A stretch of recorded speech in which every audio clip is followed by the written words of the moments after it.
आज हमें हमारी ये पृथ्वी बहुत अच्छी लगती है और ये जैसी दिख रही है ना, ये तभी पॉसिबल हो पाया है क्योंकि यहाँ पर इंसान रहते हैं। लेकिन यदि कुछ समय के लिए इंसान अपनी सारी एक्टिविटीज करना बंद कर दे तो इस पृथ्वी पर कितने बड़े बड़े चेंजेस होंगे, यही जानेंगे इस नई और इंटरेस्टिंग वीडियो में। तो चलो हम इमेजिन करते हैं कि एक दिन इस पृथ्वी पर जितने भी इंसान मौजूद है ना, वो सभी डिसीजन लेते हैं कि हम लोगों को पूरे 1000 सालों तक लगातार सोना है और कोई भी एक भी इंसान इस पृथ्वी पर ऐसा नहीं बचना चाहिए जो कि सोया ना हो। और वैसे तो हम सिर्फ इमेजिन कर रहे हैं कि इंसान 1000 सालों तक लगातार सोएगा, लेकिन क्या ऐसा पॉसिबल है? तो देखो, ये बात पूरी तरह से नहीं कही जा सकती क्योंकि जो कई सारी रिसर्च सेंटर्स और जो कंपनीज है ना, वो साइरोनिक टेक्नोलॉजी ऑफर कर रही है। वो कुछ ऐसे काम करता है जैसे कि जो हमारी बॉडी है ना, उसको बहुत ही लो टेम्परेचर पर फ्रीज कर दिया जाता है, जिससे कि हमारी बॉडी में होने वाली सारी रिएक्शंस भी रुक जाती है। तो इसमें जो इंसान होता है ना, वो जीवित तो होता है लेकिन एक्टिवेट नहीं होता, लेकिन जब भी जरूरत पड़ती है ना,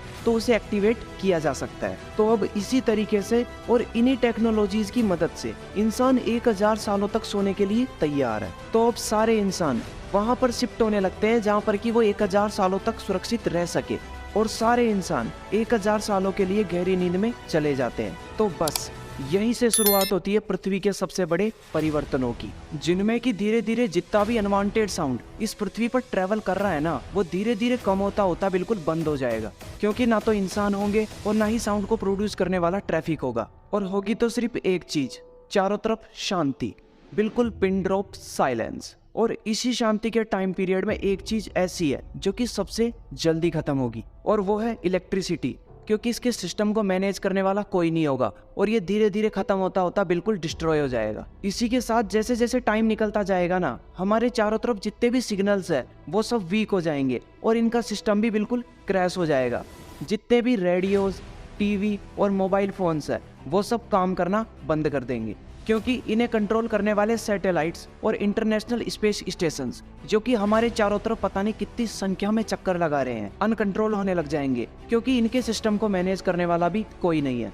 और इसी कारण ये जितने भी सैटेलाइट्स और इंटरनेशनल स्पेस स्टेशंस है ना, वो अनकंट्रोल होकर पृथ्वी की तरफ तेज स्पीड में नीचे आने लगेंगे। और जब ऐसा हो रहा होगा ना, तो देखने में ऐसा लगेगा जैसे कि एक साथ बहुत सारे तारे टूटकर पृथ्वी की तरफ आ रहे हो, लेकिन इसका भी कोई मतलब नहीं है, क्योंकि इस नज़ारे को देखने वाला भी इस पृथ्वी पर कोई नहीं होगा। और अब सीधे 10 साल बाद जितने भी फूड आइटम्स हमारे पास होंगे ना, वो सब खराब हो चुके होंगे, और हमारे सुंदर से दिखने वाले कमरे और घर चूहों के, मकड़ियों के और न जाने किन किन जानवरों के रहने की परमानेंट जगह बन चुकी होगी। और समय अपनी उसी स्पीड से चल रहा है। 100 साल बीत चुके हैं लेकिन तब भी इंसान सो रहा है। तो अब नेचर से खिलवाड़ करने वाला तो कोई है ही नहीं, तो नेचर अब ओवरटेक करेगा, उन सभी चीज़ों को ओवरटेक करेगा जो कि इंसानों ने बनाई है, चाहे वो बड़ी से बड़ी सिटीज हो, चाहे बड़े से बड़े एम्पायर। और ये जो बिल्डिंग्स अभी आपको इतनी अच्छी दिख रही है ना, वो 100 साल बाद कुछ ऐसी हो जाएगी और पूरे के पूरे शहर डिस्ट्रॉय होना शुरू हो जाएंगे। लेकिन जहाँ इंसानी सभ्यता धीरे धीरे खत्म हो रही होगी ना, वहाँ नेचर खुद को इतनी तेजी से रिकवर करेगा कि आपको पता भी नहीं चलेगा, क्योंकि चारों तरफ सड़कों पर या जहाँ देखो वहाँ पर सिर्फ जानवर ही जानवर होंगे। और ये जितनी भी रेयर स्पीसीज है ना, जो कि विलुप्त होने की कगार पर है, वो अपने आप को बहुत तेजी से रिकवर करेगी और अपनी संख्या को बहुत ज्यादा कर लेगी। और ये जो कुछ भी अभी तक हुआ है ना, वो तो कुछ भी नहीं है, क्योंकि असली नुकसान या फायदा तो अब शुरू होगा, क्योंकि 500 साल बीत चुके हैं और इंसान अभी भी अपने उन्हीं बंकर्स में सो रहा है। और ये जो सिटीज धीरे धीरे खत्म हो रही थी ना, वो 500 साल बाद बिल्कुल डिस्ट्रॉय हो चुकी होगी। पृथ्वी पर जगहों को पहचानना बिल्कुल नामुमकिन सा हो जाएगा, क्योंकि हर तरफ नेचर अपना कब्जा जमा चुका होगा। लेकिन अभी भी एक चीज ऐसी है जिस पर 500 सालों में बहुत ही कम फर्क पड़ा है, और वो चीज है प्लास्टिक, जो कि 500 साल बीत चुके हैं और फिर भी डिकम्पोज नहीं हुआ। और एक लंबे इंतजार के बाद वो दिन आ चुका है जबकि 1000 साल पूरे हो चुके हैं और इंसान उठता है और देखता है कि हर तरफ सिर्फ नेचर ही नेचर हो रहा है।